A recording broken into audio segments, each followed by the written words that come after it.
I knew my mom wanted a child from me one day, and I knew she'd be devastated if I didn't grow up and have a wife and give her one. But I realized very early on that was it going to be about pleasing everybody else or about pleasing me? It's funny, Sylvester once said, "No, I'm not a drag queen, I'm Sylvester." I never thought of myself as gay or straight, but I was Karel.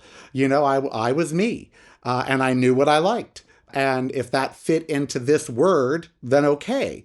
But it's what I liked. I mean, I've had sex with more women than most straight men. It was the 70s and the 80s, grab a jar of lube and jump in, so I've had girlfriends but I knew that at the end of the day, the chest that I wanted to lay my head upon would probably have hair on it and not breast.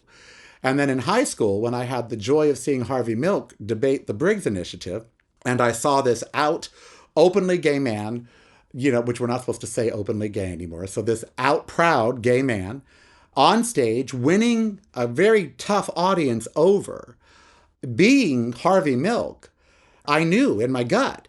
I said, yes, that's me. That's who I'm going to be. No apologies. Harvey Milk gave no fucks about who knew he was gay or not or whatever. And I thought, that's going to be me.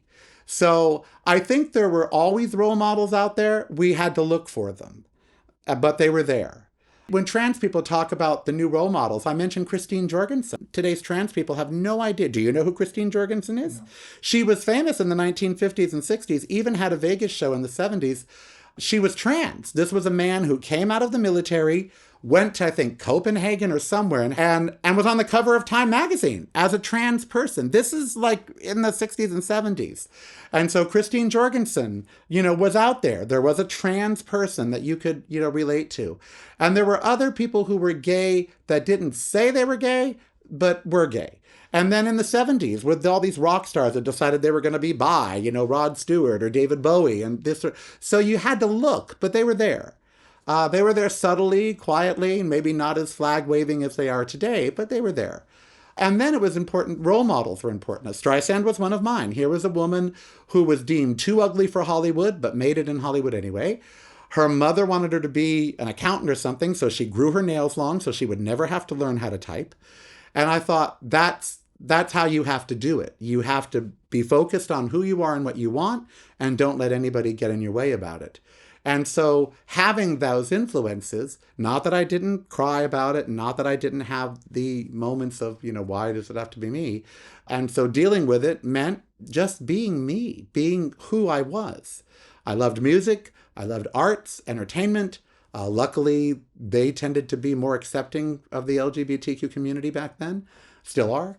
And I was in California, which even at the time, was a bit easier to navigate being different, because LA prided itself on being full of nuts. And so that, that made it easier. But it also, in some ways, insulated me from the rest of the world. And, once I started traveling again and such in the 80s, I realized that, it's not all candy and roses out here. And it's dangerous. And it was dangerous in California. I mean, I've had the fag bashings and had the threats and, all of that. And yet, again, you live through those because what else are you going to do? You can't hide. I mean, it was never an option for me. I'm one of those gay people where you could be at night with no lights on doing 80 on a freeway that's pitch black, and I could be in a field 300 feet away and you would pass and go, oh, there's a gay guy over there because, I'm that visible. So it's different if you don't have a choice.